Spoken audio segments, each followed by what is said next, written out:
भगवान देतील तर त्यांचं परमात्मापणच राहणार नाही.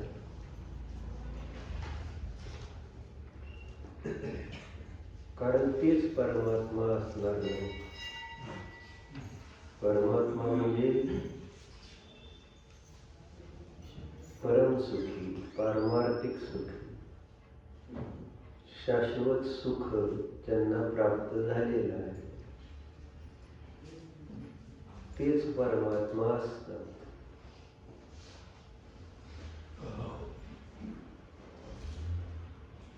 आणि तसाच उपदेश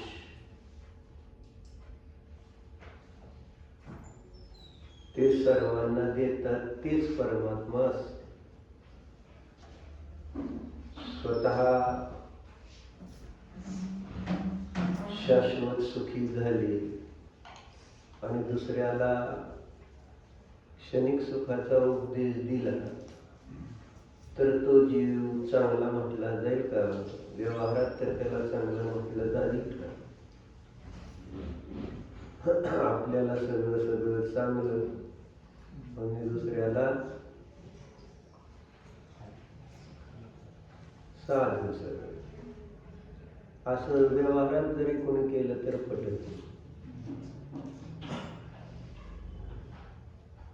करते तेच सगळे व्यवहारात. म्हणून तर परमात्मा नसते संसारातले जीव पर्यायामध्ये.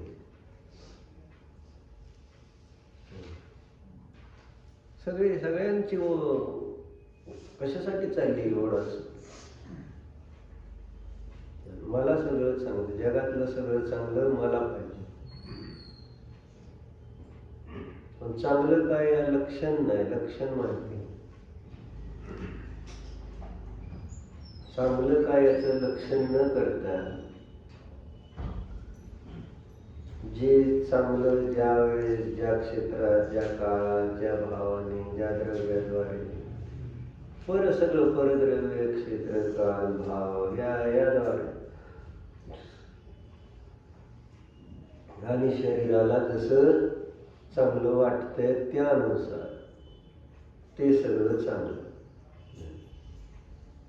जसं आत्ता आपण बघितलं तर आपल्याला विष्ठा वाईट आहे, डुक्कर झाल्यावर नाही विचार. म्हणजे चांगलं वाईट हे त्या पर्यायानुसार आपण ठरवतो, काय असं असतं. स्वर्गातले देव आपल्या इंद्रिय सुखाकडे बघून चांगलं म्हणत असतील का? त्यांचं ते दिव्य वैभव, त्याच्या पुढे आपलं वैभव तसंच असेल ना. जसं आत्ता उदाहरणात बघितलं तसंच त्यांचं ते दिव्य सगळं वैभव, शरीर सगळंच. आपलं सगळं कसलं आहे? शरीरापासून जरी सुरुवात केली तर लक्षात येते सप्तधातुवालं शरीर, घाणेरडं शरीर, इथून सुरुवात. आणि मग देव आपल्याकडे बघताना काय म्हणतात? कुठेही रमलेत असल्या घाणीत. आपल्याला डुक्कर घाणीत रमलेलं चांगलं वाटत नाही, वाटतं का नाही? पण निसर्गातल्या देवाला आपण डुकरासारखे वाटत असेल काय? कसं होय म्हणताय तुम्ही?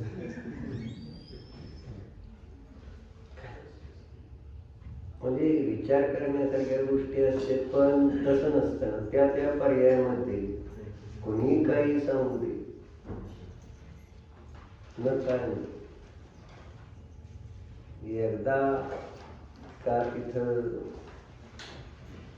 प्रेमात पडला की मग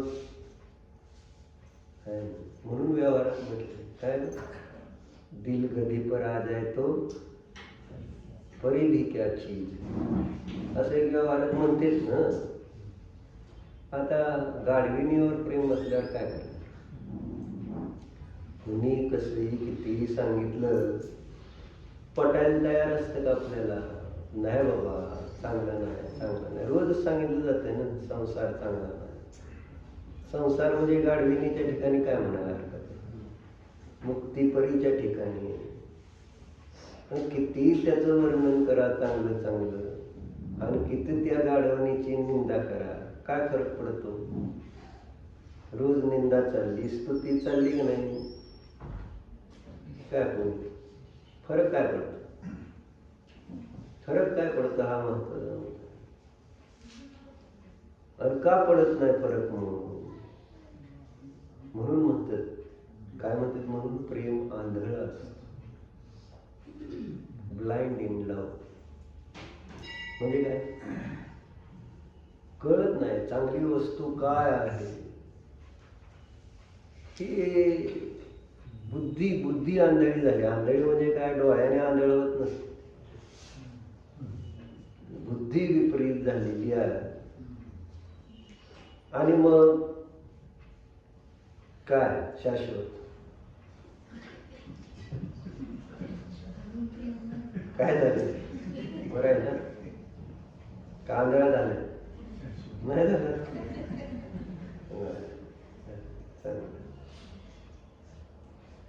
जागा आहे त्याचं काय सांगू म्हणजे समजू नका फिक्स. कधी सोडून जाईल ते. कारण काल ते मला सोडायला आलं त्यावेळेसच म्हटला, काय नाही म्हटला संसारात सगळं बघितलं.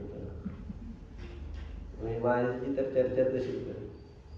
जेव्हापासून शास्त्र वाचले ऐकले त्यावेळेपासून म्हटला मला कशातच तसं तर आवडत नाही म्हटलं. खरं सुख मिळालं त्याला. काय म्हणलं? त्याला संसारातल्या भोगाची रुची नाही, अतिंद्रिय आनंद त्याला ते सांगत तसं सांगत. शास्त्र वाचल्यावर बायकोचा विषय नव्हता. त्याला काय आवडतं एवढंच त्याने सांगितलं. धर्म आवडायला लागल्यापासून बाकीच्यात रस नाही असं म्हणाला. बायको आली का त्याच्यात आली, बाकी विषयामध्ये नाही. पण आता काय, चक्रवर्तीला लग्न करावंच लागतं. ती तसं चक्रवर्ती पद आहे. घर में व्हायला लागली वय म्हणते, घर में व्हायला लागली. असू दे, तसं असलं तरी काय काळजी करू. पंचम काळात लग्न केलेलं चांगलं आहे. काय म्हातारपणे कोण सांभाळते? कोण विचारत? इथं जिवंतपणे कोण विचारणार? पण आपल्याकडच्या बायका मात्र किती चांगल्या असते नवरा सांगितलं, खूप चांगले असते. नवरा किती जरी त्रास दिला तरी सुद्धा सगळं आधी नवऱ्या आहे ना, जेवण खाणं पिणं सगळं अगोदर नवऱ्या.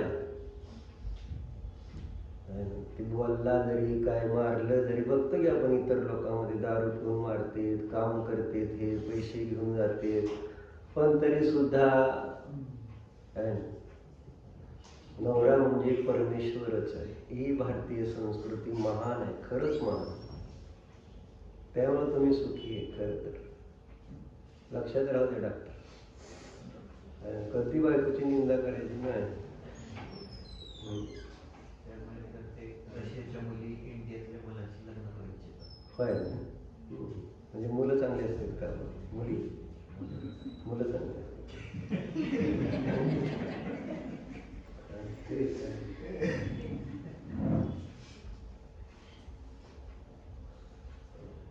चर्चा कशासाठी चालली आपली?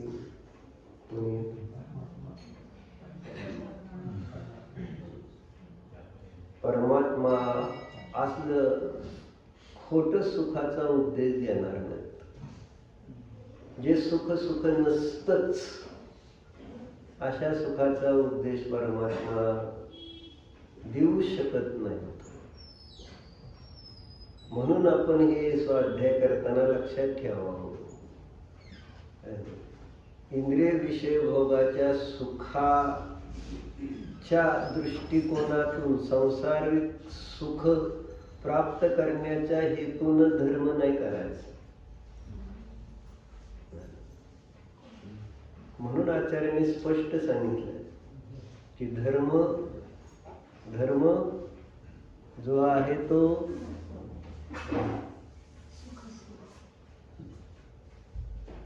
कर्म क्षयासाठी आहे, भोगासाठी नाही. धर्म कर्म क्षयासाठी सांगितलेला गेला, म्हणजे खऱ्या सुखासाठी.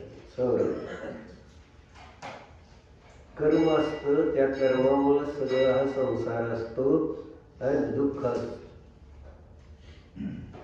म्हणून धर्म जो सांगितला तो विषय भोग प्राप्त करण्याच्या हेतूने ते इतर आहे, ज्यांच्याकडं सर्वज्ञ नाहीत, वितरागी नाही, परमात्मा त्यांच्याकडे तो सगळा संसारिक सुख, कारण त्याच्या पुढचं सुख माहिती नाही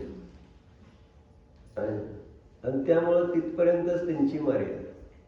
आपल्याकडं वितरागी सर्वज्ञ देव आहे, त्यामुळे ते असं सांगतील बाबा संसारिक सुख कसं प्राप्त होईल, असं स्वप्नात देखील संभव नाही. म्हणून वाचतोय काय, दर्शन करतोय काय, भोग निमित्तम म्हणून विचार करूच नका. भोगासाठी नका, नाही किती क्षणिक भोगासाठी का. शाश्वत जर आपल्याला सुख मिळत असेल तर क्षणिक भोग कशासाठी. म्हणून तर आपण भक्तांवर मध्ये बघतो नाही काय म्हणलेलं आहे, 11वा श्लोक आहे ना, काय, दृष्ट्वा भवन्तमनिमेष विलोकनीयम् नान्यत्र तोषमुपयाति जनस्य चक्षुः पीत्वापयशशिखर द्युतिदुग्धसिन्धो क्षारं जलं रसितुं कैच्छेत्. आता कोणी म्हटलं नेहा, तू म्हटलं काय, येते का तुला नेहा, येते ना श्लोक भक्तावर, अर्थ सांग. भक्तावर बरेच जण का म्हणते हेच मला कळत नाही. भोग निमित्त नदुकंब खय निमित्त, कारण भक्तावराने संकट सगळे शेवटचे 8-9 श्लोक ते सांगितले. हत्तीचं भीती दूर होते, हत्ती समोर आला आहे ना जंगलात, तर आता हत्ती कुठे आहे, पण आहे ना त्याच्यामध्ये सांगायचा अभिप्राय हाच आहे, हत्ती स्वरूप बदललं असेल, परंतु भीती ही तर संसारामध्ये कशा ना कशाची सतत असते.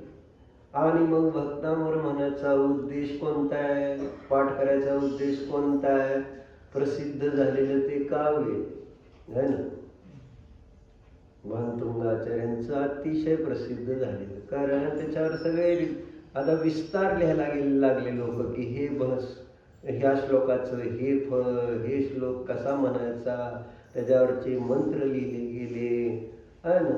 करा, तुम्हाला कोणता त्रास आहे, बरं म्हणणं आहे.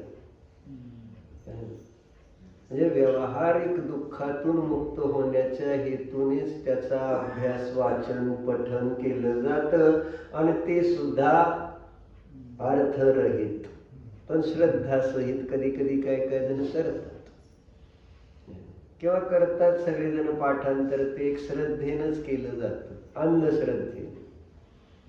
हे केलं तर आपलं चांगलं होईल, आपल्या जीवनात संकट येणार नाही.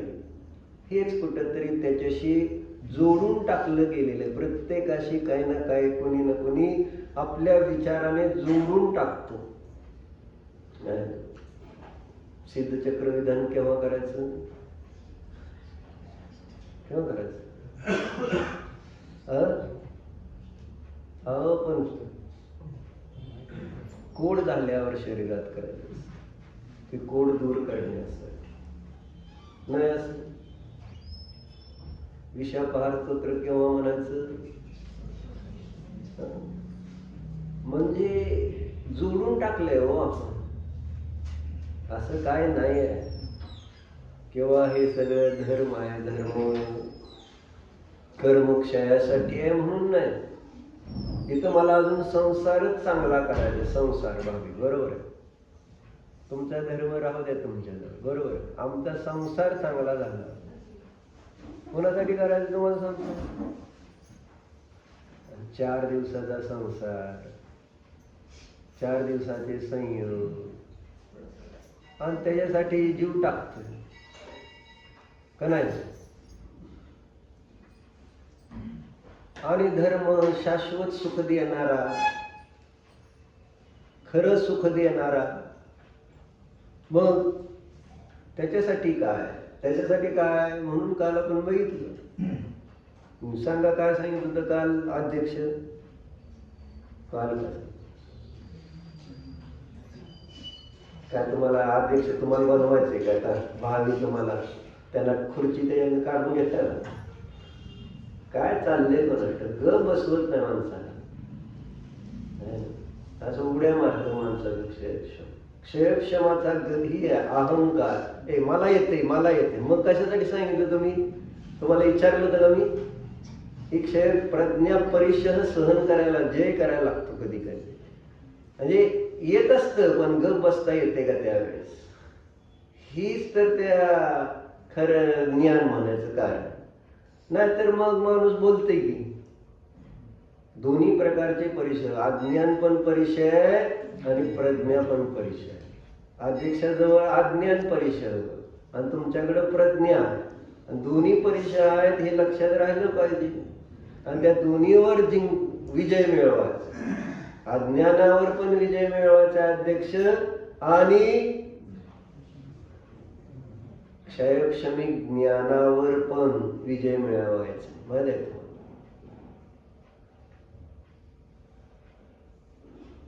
मग काय चुकलं म्हणता का नाही. का मीच म्हणून चुकलं तुम्हाला काय बोललो. क्षमा म्हणता का नाही. काय असं म्हणतात का चुकलं क्षमा घेतली बरे असं परत करणार नाही. हा चुकलं म्हणजे माझ्या डोक्यावर आठवता. हे चुकलं काय म्हणणं तुमचं. अध्यक्षाच्या शेजारी बसल्यावर असंच होणार. संगती म्हणजे कुठंतरी विचार काय आपलं चुकलंय त्याच्यामुळं कसा कर्म. परत तुम्हाला इतकं मोठं अज्ञान येईल ना त्या अशिभूती मुनीसारखं. परत काय येणार नाही. माझं होतच नाही. गर्व झालता ना त्या जीवाला अगोदर. उगच होत नाही असं ज्ञान. उगच जाणार आहे का निघून. त्या ज्ञानाचा गर्व आणि गर्वाचं घर खाली असतं. असं आपल्याला लहानपणी शाळेत धडा होता. भीमाला आपल्या ताकदीचा गर्व होता का नाही. हनुमान त्याने शिट्टी आडवी ठेवून म्हाताऱ्या माकडाचं रूप घेऊन रस्त्यात आडवी शिट्टी टाकली होती का नाही त्याने. आणि मग ते चालला आणि त्या माकडाला म्हणतंय काढ की शिट्टी बाजूला. माकड म्हटलं बाबा मी म्हाताऱ्या मला काय होत नाही. मग असं ढकलून टाकतो म्हटलं. शिट्टी सरकली का. शिट्टी सरकली का राजाबाई. हनुमानाची शिट्टी रस्त्यातली ताकदवान भीमाला सुद्धा सरकली ना. का सरकली नव्हती. ताकद नव्हती असं नाही. ताकद होती. सरकली असती काहीच करायचं नव्हतं. अहम सोडलं असतं तर आपण शिफ्टी सरकली. पण अहंकाराने ती सगळी ताकद काढून घेतली. कळलं. म्हणून रोज सांगतोय अहंकार नको. सगळ्यात बाधक कारण इथं जे आहे ते कोणतं आहे. अहंकार. जाऊ दे विषय आपला बाजूला. अध्यक्ष सांग काल काय झालं ऐकलं का नाही. काहीतरी बोलले की कशा काय सांगत होतो तुम्ही.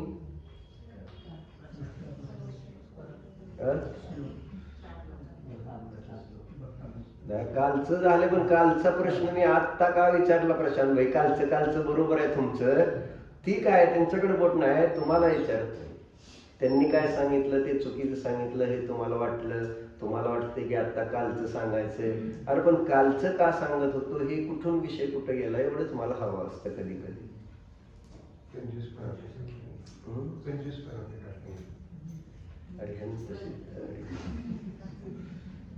का सांगत होतो हे शरद काका मला हवं आहे. मी हे विषय तिथून तिकडं का गेलता. कालच्या विषयावर का आलत काय माहिती. मी याड आहे काय संदर्भ रहित सांगतोय का. शाश्वत काय सांगत होतो रे. का विसरला? तुला आता विचारणं चुकीचं होईल कधी.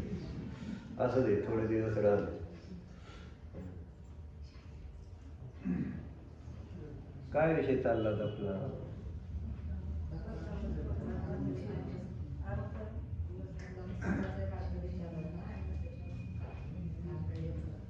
तिथून तिथं काय गेलं एवढं मला लिंक जोडा ना. मग मी असं लिंक नाही जोडल्यावर तुम्हाला काय कळेल का? कळेल का ते काय सांगते? विसरलं विसरलं ना. व्यावहारिक सुखासाठी वापरलं जातं.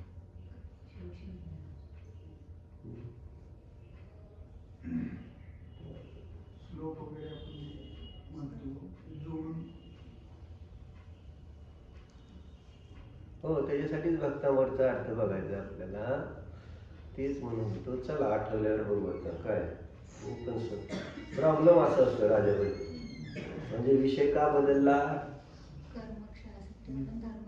मध्ये बोलल्यामुळं एवढं सगळं ज्ञानावर कर्म बांधलं गेलं तुम्हाला, माहिती आहे का?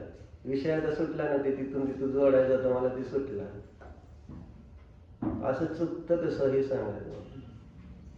अरिहंत सिद्ध. हा, तर चर्चा आपण परत येऊ दे, कालचा तर नंतर बोलू. आता काय करणार? तर चर्चा कशासाठी चालली होती?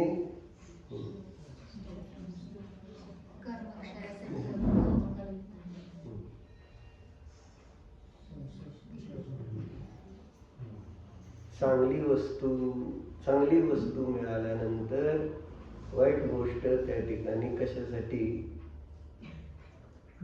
ग्रहण करेल, असं त्याच्यासाठी हे श्लोक आहे. बरोबर आहे ना? म्हणजे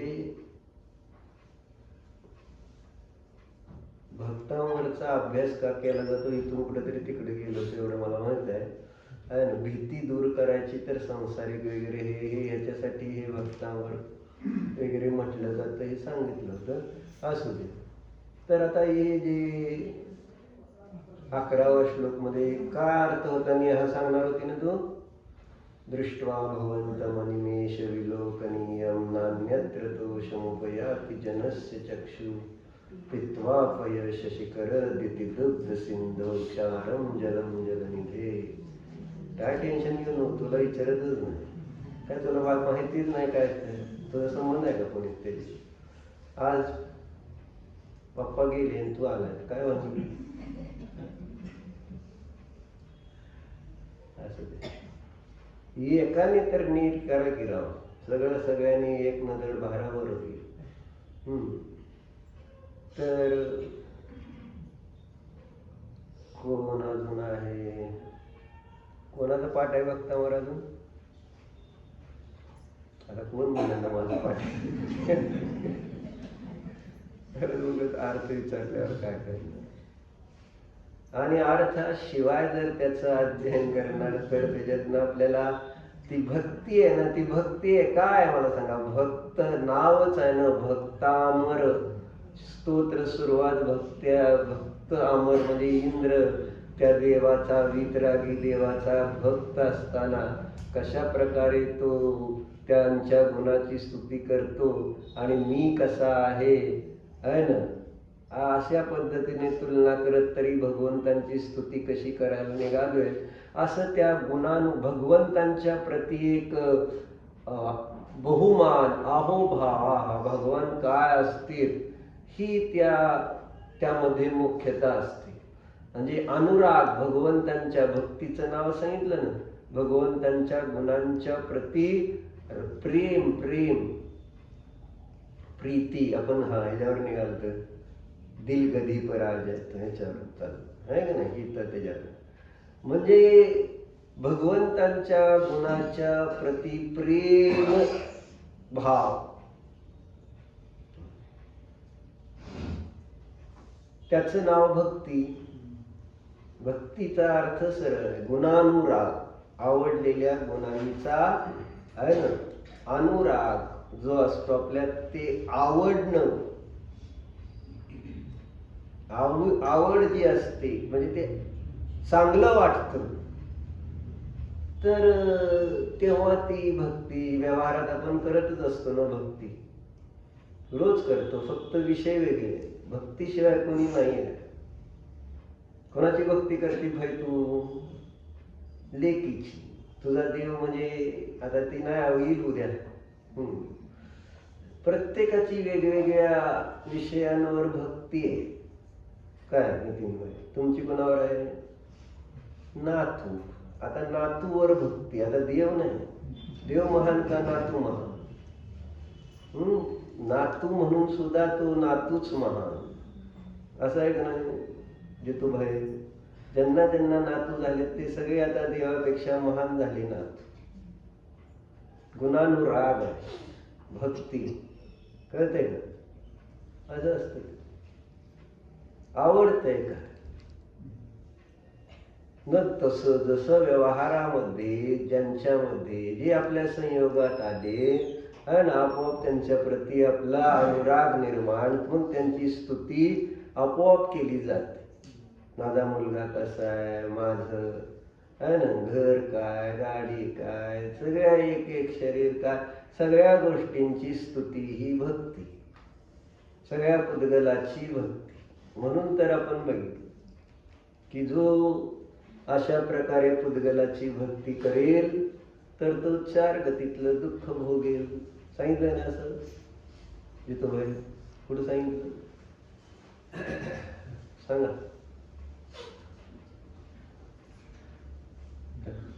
बरोबर आहे ना? सांगा. तुम्ही सांगा म्हटल्यावर परिचय नसतो ते. नाही. अविद्वान पुद्गल द्रव्य यो अभिनंदती तस्य तर न जातु जंतो सामिप्यम चतुर्गतिषु विमुंचती. काय म्हणले?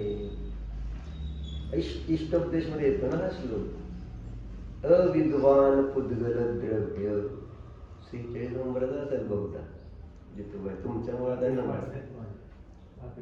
आकडे नाही ना, पण मी एखादा आकडा सांगतो ना, मला पण येते असं समजून. असू द्या, बघा चेक करून. तर काय? अविद्वान पुद्गल द्रव्य. संध्याकाळ पुद्गल द्रव्य कसं आहे? जोरात बोल. कसं आहे पुद्गल द्रव्य? माहित नाही? स्पर्श रसगंध वर्णवालय ज्ञान आनंदाने रहित आहे, हे सुद्धा माहित नाही. मग काय माहित आहे? अविद्वान पुद्गल द्रव्य. विशेषण दिलंय ना पुद्गल द्रव्याचं विशेषण अविद्वान.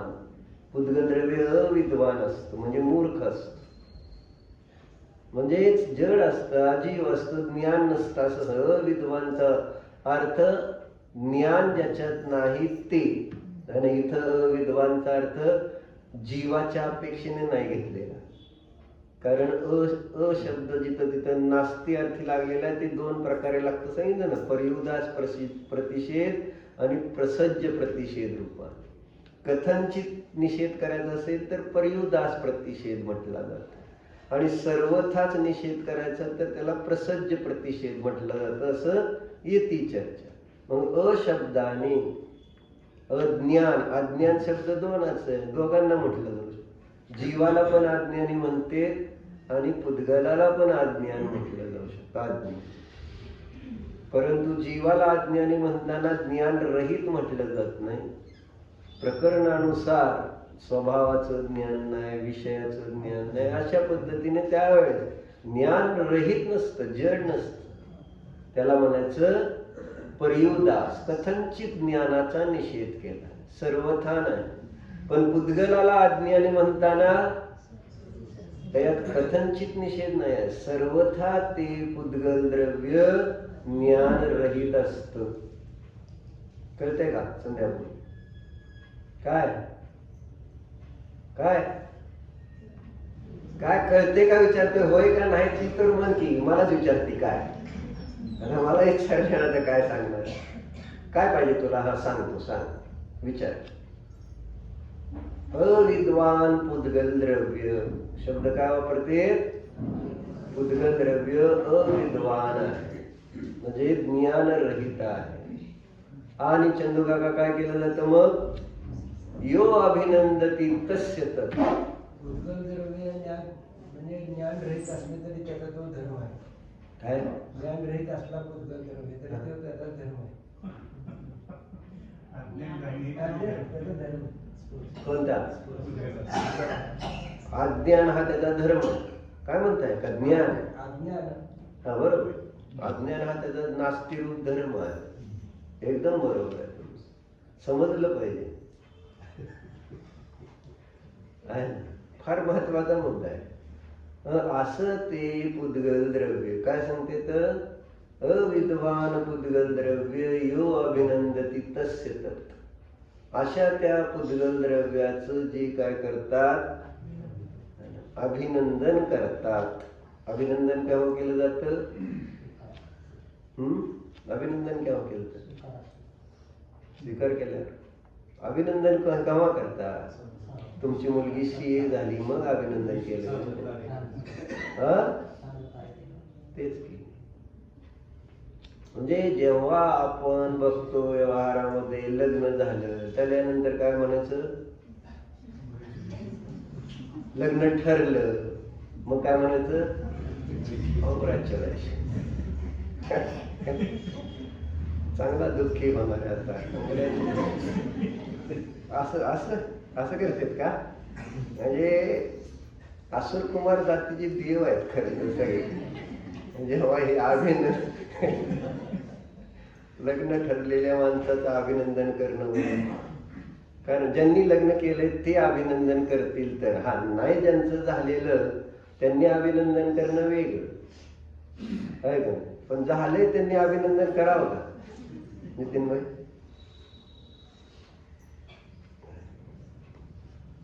म्हणजे कोणाचं अभिनंदन केलं जातंय, कशाचं अभिनंदन केलं जातंय? अभिनंदन म्हणजे आहे ना ते आपल्याला आवडलेलं आहे त्याचं नाव, तेव्हा आपण त्याचं अभिनंदन करतो. कॉंग्रॅच्युलेशन्स व्यवहारामध्ये म्हणतो.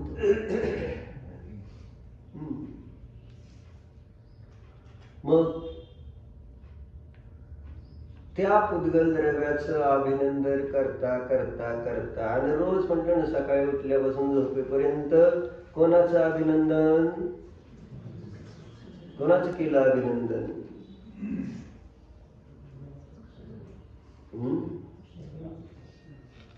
शरीरात. पुद्गल म्हणायचं ना आता शरीराचं.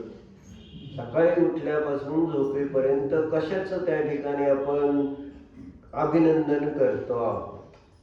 चांगलं शरीर चांगलं दिसतंय, शरीर चांगलं आहे, त्या शरीरासाठीच सगळा विचार आपला किंवा सगळी भक्ती सगळा अनुराग कोणाच्या प्रती आहे? कारण ज्याच्या प्रती अनुराग असतो त्याचं अभिनंदन केलं जातं. मग माझा कोणाच्या प्रती अनुराग आहे? देहाच्या प्रती अनुराग नाही माझा. देह पुद्गल नाही, हे अविद्वान नाही आहे. मग त्या पुद्गलाचं म्हणजेच त्या शरीराचं मी जर अभिनंदन करत राहणार तर होणार काय? फळ काय? परत शरीर मिळणार. तुम्हाला जसं ताटात जेवायला बसल्यानंतर एखादी भाजी आवडली नाही तर माणूस काय करतं? संपून टाकू म्हणजे परत ती नको. आणि वाढणाऱ्या बायकांना काय वाटते? आवडली घ्या अजून. अरे बाबा म्हणजे मला बाकीचा स्वाद जरा व्यवस्थित घेता येतो. म्हणजे नावडती वस्तू ताटात असलेली ती समोर बघताना बाकीच्या वस्तूचा स्वाद येतो का? खातो आपण बाकीच्या, पण ती दिसती सारखी म्हटलं तरी मनात शल्य अरे की हाय आता हे खावं लागतं. त्यापेक्षा एकदा ती खाऊन टाकली की मग माणसाला मग बाकीचं जरा शांततेनं घेतात खाता येते ना. पण ती गोष्ट इकडे समजणार कधी? तेच की अरे का संपवतोय हे? नको आहे मला हे, बाद झालंय हे म्हणून पटकन संपवलं. बरोबर. आणि त्यांना वाटलं आवडली नाही म्हणून खाल्ली का आवडली म्हणून खाल्ली. म्हणजे एक सामान्य चाललं. सामान्य एक दृष्टांत एकच घेतलं पाहिजे. म्हणजे हे प्राय सायकोलॉजी अशी माझी तर तशी आहे आणि मी बघितलंय बऱ्याच जणांची तशी अशी घटना पण सांगितली. एखादा आमटी आवडत नव्हती आणि त्याला आमटी वाढली आणि त्याने पटकन पिऊन टाकली तर त्याला जेवण संपस्तोपर्यंत आमटी संपवायचा ती आमटीत प्यायची वाढायची एवढंच झालं. एक सामान्य चर्चा एक देश म्हणजे उदाहरण आपलं चाललेलं. मग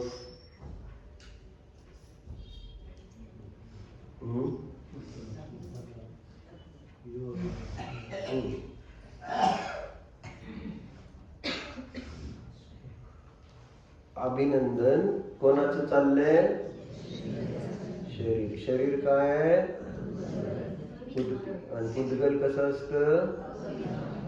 अज्ञान रूप असतं असं म्हणते. आणि अजून खाली फळ दिले दुसऱ्या ओळीमध्ये त्याचं फळ सांगितलेलं आहे. जो असं करतो म्हणजे पुद्गलाचं अभिनंदन करणाऱ्याला काय परत परत शरीर मिळतं हे सांगत होतं ना तसं.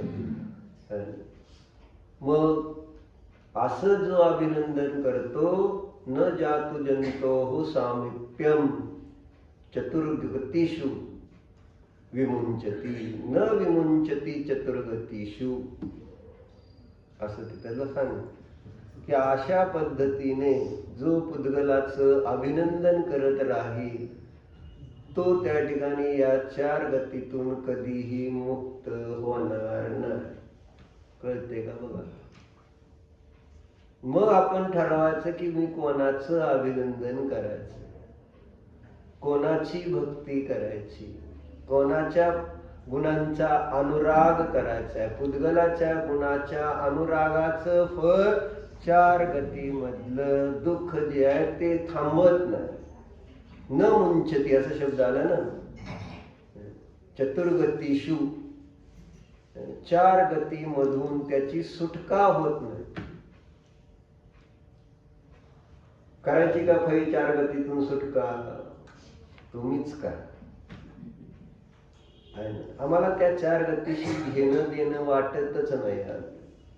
4 गती कोणाची आहे? आपण म्हणतो सुद्धा त्या 12 भावनेमध्ये लक्ष 84 योनी माझी का तुझी. पुढं काय?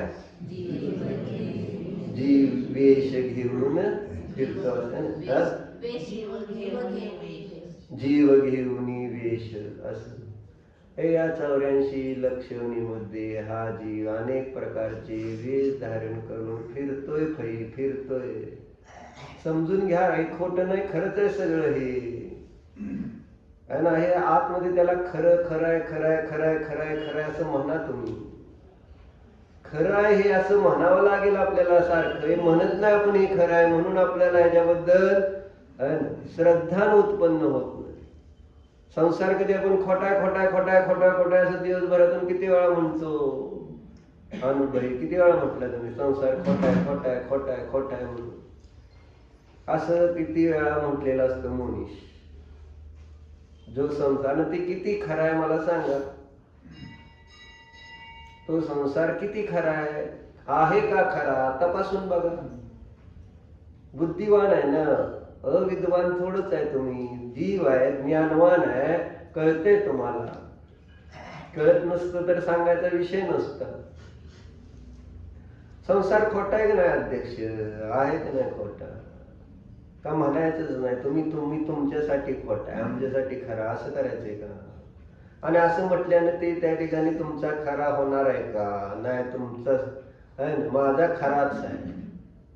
बर बघून घ्या तुम्ही. तुमचा खराच आहे असं जर तुम्हाला ते श्रद्धान तसंच पक्क ठेवायचंय तर एक दिवस अतिशय दुःख भोगावं लागतं.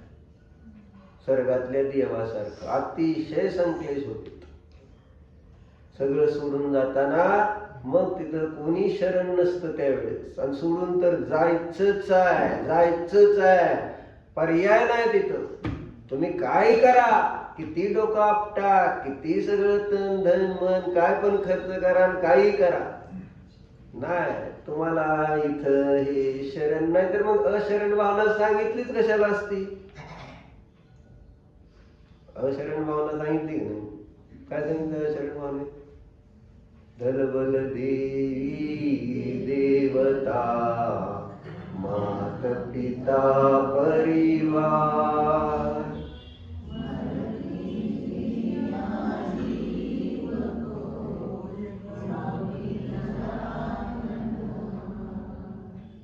का तुम्हाला? मरती विरिया जीव को कोई न राखन हार. न काल आम्ही एक प्रथमानुभव बघत बसलो होतो. मग त्याच्यामध्ये असंच ते एक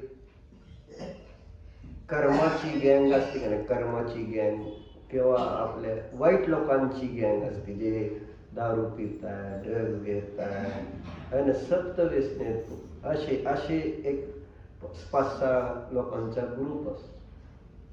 आणि ते बघितल्यापासून अध्यक्षांना वैराग्य झाले, किती जग वाईट आहे, किती जग वाईट आहे, किती लोक वाईट असते. असं कसं आपल्याला बघवत नाही असं त्यांचं सारखं काय ना, ते बघवत नाही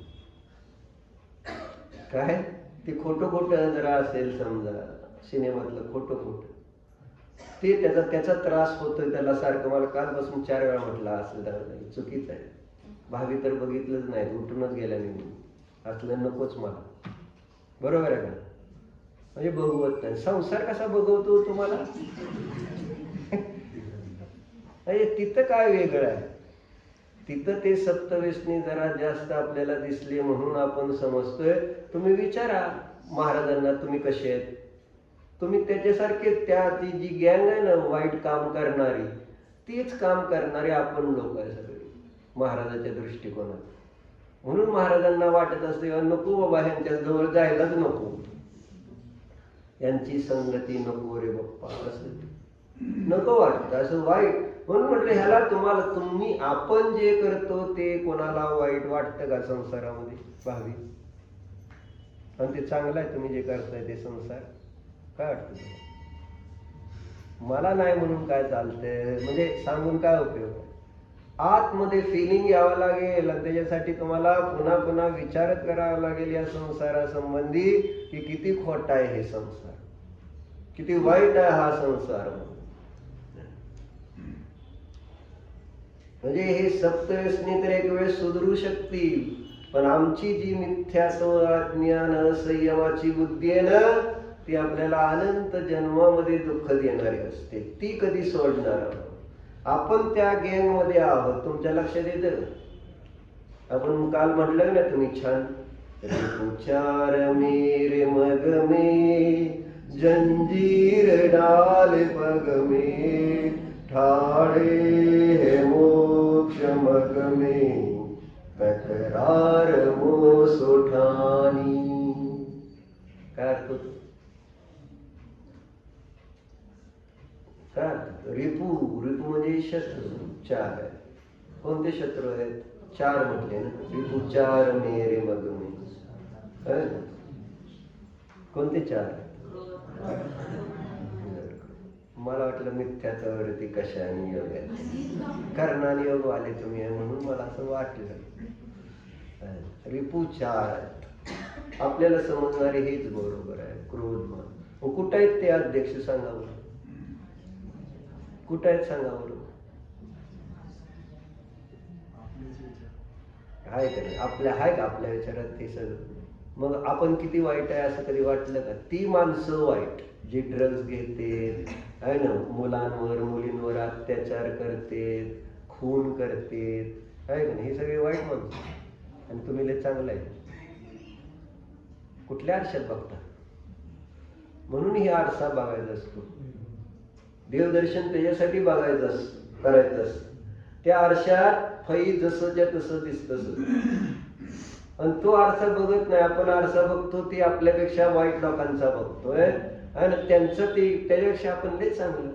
आणि असेच सगळेजण आपण संसारात राहतो. मी तसा नाही आहे. कसा नाही आहे? पण तुम्ही कसा आहात हे तुमच्यापेक्षा चांगल्या माणसाकडे बघून कधी बघितलं का? आम्ही केवळ आमची तुलना आमच्यापेक्षा वाईट असणाऱ्यांबरोबरच आतापर्यंत करत आलो आणि हेच आमच्या संसाराचं कारण आहे. माहिती आहे? आपल्यापेक्षा चांगल्या असतेत ना, आहेत ना, त्यांना केव्हा बघायचं?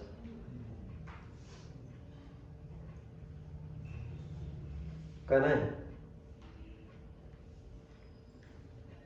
गांधीजीचं काय सांगत होता तुम्ही? कोण सांगितलं मला गांधीजीचं काहीतरी? काय सांगितलं गांधीजीचं? जेलमध्ये असताना चिमण्या त्यांच्यापाशी ते जेवायला बसल्यावर येत असते आणि गांधीजी त्यांना खाऊ घालत असते. आणि मग ती जेलमध्ये म्हणजे ते शिपाई वगैरे किंवा ऑफिसर जेल मला जेलर मग त्यांना म्हणते की चिमण्या तुमच्यापाशी जवळ कशी येतात आमच्यापाशी काय येत गांधीजी म्हणते म्हणजे स्वभाव ते ओळखत असतात त्यामुळे ते तुमच्यापाशी येते. काय स्वभाव होता गांधीजीचा? चिमण्याला हा चिमण्याला माहिती मला कसं माहिती मी गांधीजी जवळ जातच नाही. हे चिमण्याला पण कळतं पण माणसाला कळणार तेव्हा माझ्याजवळ थांबत नाहीत कोणी. असं असतं ते. अहिंसा जी आत होती ती त्या ठिकाणी बाहेर त्या गांधीजीच्या जीवनामध्ये होती है ना. जग आज त्यांचा दिवस अहिंसा दिवस म्हणून साजरा करते आणि कालच आपण म्हटलं होतं काय अहिंसा परमो धर्म का परवा म्हणून कालच म्हटलं अहिंसा हा आपल्याला मिळालेला उत्तम धर्म आहे. परम म्हणजे उत्तम धर्म आहे. मग आपल्याजवळ नको यायला चिमण्या शास्त्रावर बाहेर गेल्यावर बघा वाघ सुद्धा तुमच्या जवळ येत नाही. इतके खतरनाक जीव झालोय आपण मनुष्य असं मला म्हणायचंय. प्राण्यांपेक्षा आपली परिणाम इतके खराब झालेले आणि केवळ ही पर्याय मूढता आहे आणि ती मूढता आपण आपल्यामध्ये बघत नाही आणि आपण स्वतःला चांगले समजून बसतो. नको बघायला आपल्याला आपल्यामध्ये असणारा दोष आणि का दुसऱ्याच पाप फक्त बघत बसायचं. दुसऱ्याचं पाप बघितलं म्हणजे आपलं पाप कमी होणार आहे का? दुसऱ्याचे दोष बघितले म्हणजे आपले दोष संपणार आहेत का? आपल्याला आपले दोष संपायचे तर आपल्यातले बघूया ना.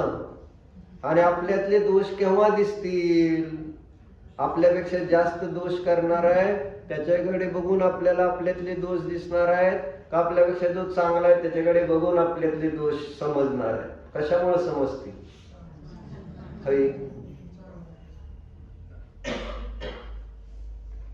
कशामुळे समजते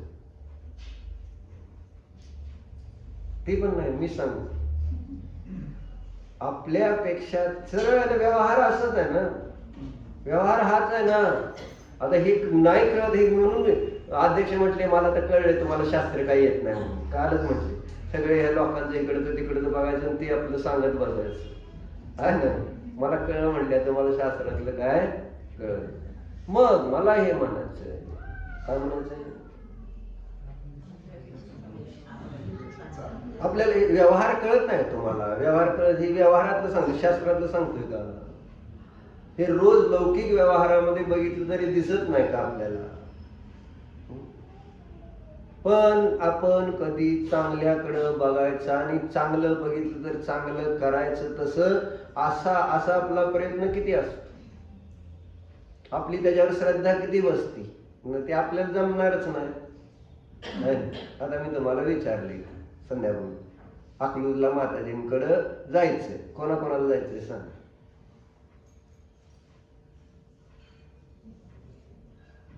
डेमो म्हणून म्हटलं डेमो होते लगेच का आपल्याला चांगलं जमणारच नाही. चांगल्यापासून आपण कायम राहणार लांब. सगळ्यांच्या हातवर यायला पाहिजे. सगळ्यांना पाठवणार आहे का मी एक दिवसात लगेच उद्या आणि तुम्ही सगळे जाणार आहे का लगेच? नाही. पण काय नाही आपला काय संबंध आहे. तुम्ही म्हटला जसं काय अशी मत आहे. आता जावयाला आणायचं का घरी का तिकडच ठेवायची? अरे बाकी सगळं कॉम्पिटिशन जावयाबरोबर करता का नाही? म्हणजे दागिने काय सगळं जे असेल ते स्वयंपाकघरातलं किचन मधलं सगळं वाटापासून सगळं कॉम्पिटिशन. आता त्या 5-6 दिवस राहिले तिकडे तुम्ही आता 10 दिवस जाणार आहे डबल नाही म्हणते. जाऊ दे त्यांना तिकडच राहू दे.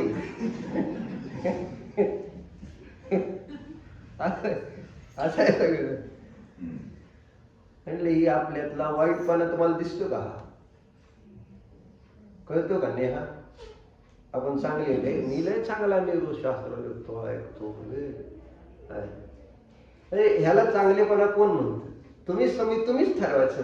जे जाते सेवा करते समर्पण आहे ना त्यांच्याकडे बघून मग आपण कोणाकडे बघणार?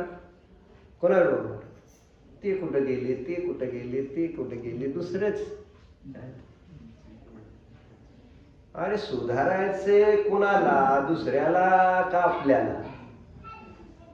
ते सुधार. आपल्याला काय वाटतं? ती लोक वाईट, त्यांचा नाश व्हावा वाटतं का नाही? ते बघून जेव्हा ते वाईट लोक वाईट काम करतायत, अत्याचार करतायत, म्हणजे सगळे वाईट कामं करतात, फसवून लहान मुलींना त्रास देत आहेत, अशी ती गँग आहे ड्रग्ज घेणार असं त्याच्यात दाखवलं जातं. ते थोडस मोठं करून दाखवलं. भाभी कुठं आहे असं दाखवल्यावर आपल्याला ते त्रास होतोय का नाही? आपल्याला असं वाटतं की नाही ह्यांचा मुळापासून नाश व्हावा? किती राग येतो आपल्याला बघताना. खरं नसलं तरी सुद्धा, खरं घडलं तर किती राग येतो आपल्याला. कोणीतरी मध्ये आडवी गाडी घातली तर बरोबर त्यांना कुणी लायसन्स दिले? म्हणजे कुठेही आपल्याला दुसऱ्यातले दोष बघून भयंकर राग येतो आणि मग असं वाटतं की ह्यांचं सगळं हे नाश हो, हे नष्ट हो. मग तितकीच भावना आपल्याला आपल्यामध्ये असणाऱ्या या रिपू क्रोध मान माया लोभांची त्याचा किती राग यायला पाहिजे. त्याच्यामुळं माझं सिद्ध पद आडलंय थांबलंय. अनंत अव्याबाद सुख घ्या, सुखामध्ये कोणाच्या द्वारे ही बाधा येणार नाही. असं अनंत काळासाठी जे सुख आहे त्याच्यामध्ये हे बाधा आणणारे तेच लिहिलं ना. रिपुचार मेरे मग मे ठाडे हे मोक्ष मग. माझ्या मोक्षाच्या मार्गामध्ये ते आडवे उभारले ते गुंड आणि त्यांची तक्रार म्हणून मी तुमच्याकडे घेऊन आलो हे जिनवानी माते. काय रिपुचार मेरे मग मे जंजीर डाले पग. माझ्या पायात बेड्या घातलेत आणि माझ्या मोक्ष मार्गामध्ये ते आडवे आलेले आहेत आणि म्हणून मी हे जिनवानी माता तुझ्याकडे ही तक्रार घेऊन आलोय की मला यांच्यातून मुक्त कर, या बेड्यातून मुक्त कर. पण त्या बेड्याच वाटत नाही, तो अपराधच वाटत नाही. आणि त्याचं कारण काय सांगितलं अध्यक्ष? खोटं म्हणायचंच नाही. माझा संसार खोटा नाही, त्या संसाराचं नेहमीच मी कॉंग्रॅच्युलेशन अभिनंदन करतो. दुकानाचं आता अभिनंदन करणार आहे का जाऊन? करणार का नाही जाऊन? जेवायला बसला तर भोजनाचं अभिनंदन करणार आहे. तुझ्यामुळं मला सुख आहे, है ना? अभिनंदन, तुझं अभिनंदन. तूच माझा आहे, मी तुझा आहे ना? तुझ्याशिवाय मी नाही, माझ्याशिवाय तू नाही असं आपणच म्हणायचं. त्याचा काय संबंध? ते बिचार कायच पुद्गल म्हणत नसतं माझ्याशिवाय आणि तुझ्याशिवाय. पण आपणच त्याच्याशी असं स्वतःला जोडून घेतोय की आपल्याला त्याचं अस्तित्व आपलं अस्तित्व वाटतं. आपलं अस्तित्व म्हणजे त्यांचं अस्तित्व वाटतं. म्हणजे आपण आपल्याला संपूर्ण पूर्ण टाकतोय त्या विषयांना कधी खोटं न म्हटल्यामुळे. आणि हे जाग होऊन म्हणावं लागेल, मला म्हणावं लागेल, सांगावं लागेल. केव्हा सांगणार? या भावात नाही सांगितलं तर पुढे परत मिळेल का? हे तुम्हाला काय वाटतं? तुम्हाला मिळेल असं वाटतं? हे परत सगळं मोनिश दुकान परत मिळेल, संसार परत मिळेल, पण हे परत मिळेल का?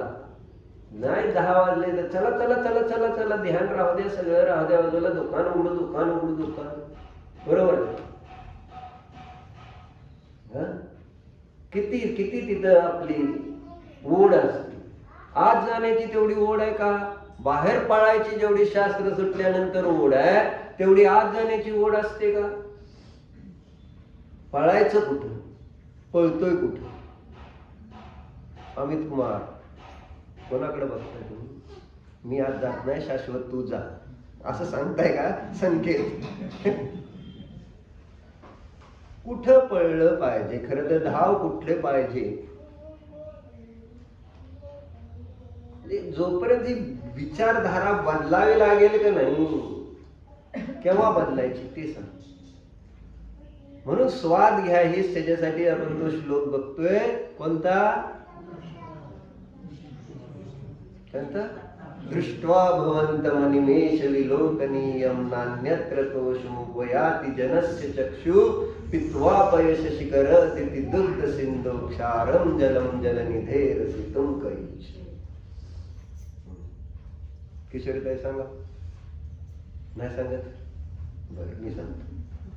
कोणाला सांगायचं असेल सांगा. परत मला तुम्हीच सांगताय सगळं, म्हणजे असं होऊ नये, बाकी काय नाही. परत मग मला राजा म्हणतील तुम्हाला पण लय गर्व आहे असं. ते वाटच बघते संधीची काय ना. माणसं एकदा कुठं काय अडचण आली ना, मग त्याला बरोबर कुठं एकदा हे सापडतोय असं ते शोधत असते, शोधत है ना. बरोबर आहे. म्हणजे ही संसारी जीवाची सामान्य प्रवृत्ती असते की आपल्याला असं केलंय का, आता आपण त्याचं पण तसं बघू कसं काय करतोय. तर काय सांगितलं? दृष्ट्वा भवन्त. कुणाला? त्या देवाला बघू. कसं बघितलं? पापणीही न हलविता अनिमेष. पापणी कोण बघतं तसं देवाकडे किती लक्ष असतं. एकतर काच आहे त्याच्यात मागणं कोण येते ही जास्त दिसत. देव कमी आणि माग कोण आले, कोण आले, नवीन दिसतंय. मग समाधान होत नाही समोर बघून, मग असं बघायचं. असं कसं बघितलं पाहिजे हे तिथं सांगतेच ना. किती भक्ती कशी आहे मानतुंगाचार्यांची. दृष्ट्वा भवन्तम अनिमेष विलोकनीय नान्यत्र तोषमुपयाति जनस्य चक्षु असं म्हणले ना. माझे हे नेत्र दुसरीकडे कुठंही संतोषाला समाधानाला प्राप्तच होत नाहीत तुम्हाला बघून. नान्यत्र तोष. तोषचा अर्थ संतोष. नाही दुसरीकडे मला समाधान मिळत. जे समाधान तुम्हाला बघून मिळतंय ते मला दुसरीकडे इतकी आहे भक्ती हो. त्यांना भक्ती आल्यावर काय शास्त्र. दृष्ट्वा भवंत फक्त ते चेहरा वेगळा एवढंच. आणि मेष विलोकनीयम नान्यत्र तोषमुपयाति जनस्य चक्षु. दुसरीकडे आता काय तेरे चेहरे में वो जादू है. म्हणजे असं असं होऊन जाणार ना. ते बघत बघत बघत बघत दुसरीकडे बघायचं कायच नाही. बघाय काय नाहीच ना बघण्यासारखं. दुसरं काय का मला सांग. नाही म्हणते दुसरं काही बघण्यासारखं नाही. बस तेवढंच. तूच दिसतो. तूच तूच दिसते का दिसतो काय. कुणी कोण दिसतंय? टायर भगवान नाही बायको नाही. आता टायर दिसतो त्याला. आणि वेगवेगळे बदलते असं काय नाही. प्रत्येक वेळेस तेच असलं पाहिजे. ज्याचं लग्न ठरलंय त्याला ते दिसेल. ज्याला पैसे गिरायक ते त्याला ते दिसतं. वेगवेगळे प्रत्येकाचे विषय बदलले. दृष्ट्वा भवन्तमनिमेष विलोकनीय नान्यत्र तोषमुपयाति जनस्य चक्षु. नाही माझं समाधान होत दुसरीकडे. असं कधी मला का भाव येत नाहीत असे देवाकडे बघून असं वाटतंय का संध्याकाळी? मला का असे भाव येत नाही? जसं मानतुंगाचार्यांना भाव झाले, माझे भाव का तसे नाही? त्यांची ती विशुद्धी, माझी का नाही तशी विशुद्धी होत? मी काय पाप केले भगवान? क्षमा क्षमा क्षमा कधी मागता तुम्ही? की मला पण तशी भक्ती यावी. तुमचंच फक्त तुमचंच ध्यान. दुसरं मला कोणाचंच ध्यान नको. तर मला तुमचं सोडून सगळ्याचं ध्यान पाहिजे. हीच अडचण झाली. म्हणून उदाहरण सगळीकडे त्यांनी उदाहरणं किती सुंदर दिली. पित्वा पय शशिकर दिती दुग्ध सिंधू. आणि ज्याला तहान लागली पाणी पिलंय. कशाचं पाणी पिलंय? पित्वा पय. काय? पित्वा पय शशिकर है ना. शशिकर दुग्ध सिंधू. आणि म्हणजे ते दुधासारखं, शशी म्हणजे चंद्रासारखं ते जे जल आहे ना, कुठल्या समुद्राचं? क्षीर समुद्र का?